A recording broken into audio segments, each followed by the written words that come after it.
Good morning, students of class 12th. In the previous video we have discussed about the problems of the Indian agriculture, right, that there were many of the different types of problems, and to solve those problems there are many steps taken by the government of India or different state governments. Okay, so in today's video we are going to discuss about those steps only, that what were the steps that were taken by the government, whether it was the government at the center or at the government at the state, right. So the topic for the day is agrarian reforms. It is agrarian reforms. That what are the reforms undertaken in the agriculture sector for better productivity or to help the farmers, right. So the reforms can basically be divided into three type of reforms. One is a technical reform, the other one is your institutional reform,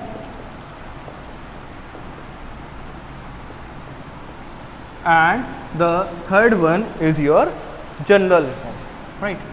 So in today's video we will be discussing basically about the technical reforms, because it might not be possible to discuss all the three type of reforms, right. So let us first of all discuss about the technical reforms. So that what were the technical reforms and why they were called so. See, technical reforms were basically considered with the change in technology, that how technology of agriculture should be changed so that the productivity can be increased in the agriculture sector, right. So they were referred to as technical reforms. अब technical reforms के ना क्या क्या हुआ था बात समझते हैं. So technical reforms में बेसिकली हमारे रिफॉर्म्स आते हैं टेक्नोलॉजी से रिलेटेड आते हैं. मैंने बात कही, तो टेक्नोलॉजी से रिलेटेड कौन कौन से रिफॉर्म्स हैं. सबसे पहला रिफॉर्म हमारा था the use of HYV seeds, कि हमारे जो HYV सीड्स थे, HYV सीड्स का मतलब था high yielding variety of seeds, right. Use of HYV seeds, or we could say the use of high yielding variety of seeds was there. High yielding variety of seeds क्या होते थे? They were a variety of seeds developed in the laboratory by Dr. Swaminathan, because he is known as the father of green revolution in India. So they were the seeds that were developed by him, and they were high yielding seeds, means the crop produced by them was in large quantity, right. So they were high yielding variety of seeds, use of HYV seeds. The next thing is use of fertilizers, use of fertilizers, right. Because now we have already discussed that in India in the previous video, in the problem with Indian agriculture, that one of the problem was that there is low productivity in India. Productivity was basically was the measurement of production per hectare, right. So the government promoted the use of chemical fertilizers, basically the ammonia based fertilizers, which can be helped in increasing the productivity of the crops, right, which can be used in the fields by the farmers, so that in their farms, so that the production of the crop can be increased. So that was also used, the use of fertilizers. Next is use of insecticides, use of insecticides, right. अब insecticides का use क्या होता है? Insecticides basically क्या होते हैं? Insecticides क्या होते हैं? हमारे वो केमिकल्स होते हैं which are used to prevent the crops from being eaten by the insects और पेस्ट्स, राइट. इंसेक्टिसाइड्स के लीजिए, पेस्टिसाइड्स के लीजिए. मीन्स एक फार्मर ने बहुत अच्छी तरीके से क्रॉप उगाई, and that was a very nutritious crop and delicious also.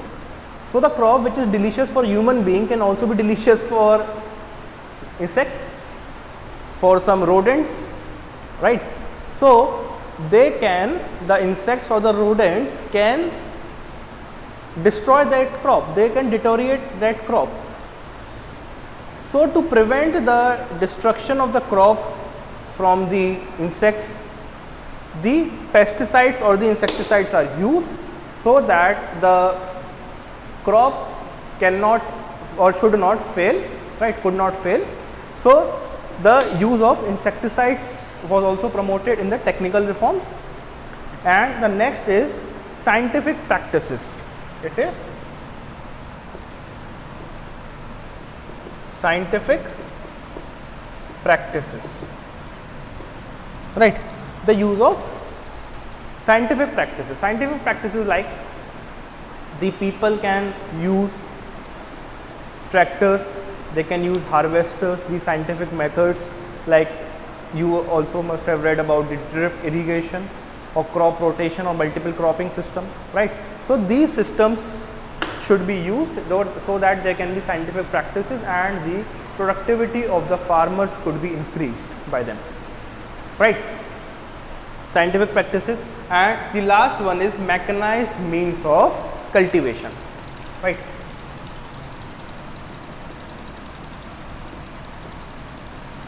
Mechanized means of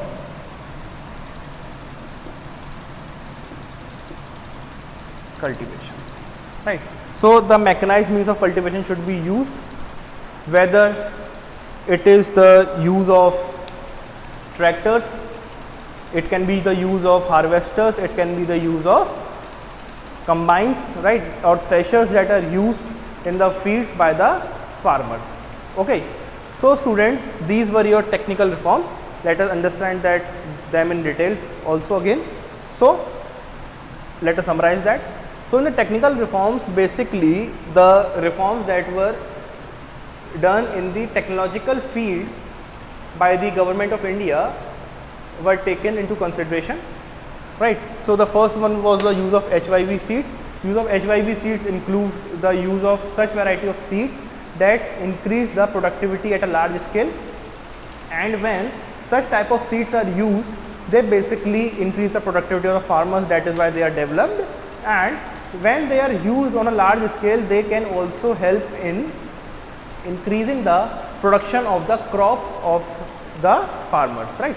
So there can be two things done, that the country can be fed with the food grains, and the other thing is that the income of the farmers can be increased because the HYV seeds provide a high productivity. Next is use of fertilizers. To boost the production, to increase the production, the farmers were advised to use the fertilizers, whether they were of ammonia or other thing fertilizer. There is a fertilizer named by the DPT or DTP, it is there in the market. So use of fertilizers. Use of insecticides, the insecticides should also be used, right, so that the crop failure is not there because the crops are being eaten by the pest many times if the crop is good and it is standing in the field, but the insects attack on the crop and they destroy the crop, there is crop failure, due to which the farmers suffer a huge loss. So the farmers were also motivated, inspired to use the insecticides. Next is use of scientific practices. The scientific practices like the practice of drip irrigation, crop rotation, or the use of modern means of farming should also be there, like, right. So that was also there. Next is scientific practices was also the means of mechanized means of cultivation, that the means of cultivation should be mechanized. Okay. So now let us discuss about the institutional reforms, that what were the reforms, what were the changes done in the institution so that the production or the cultivation could be increased, right. So institutional reforms, first of all, it was abolition of intermediaries.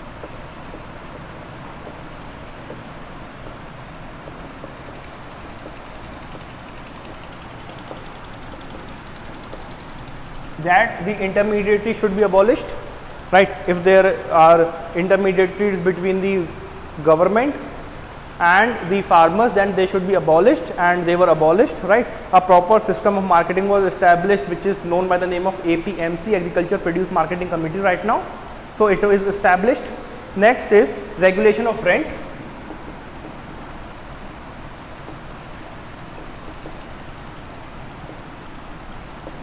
The rent was regulated, right? That what amount of rent can be paid or should be paid by the farmer. The maximum rent, the limit was fixed by the government, so that the farmers are not compelled to pay more rent. So there was regulation of rent. The third thing is consolidation of land holdings.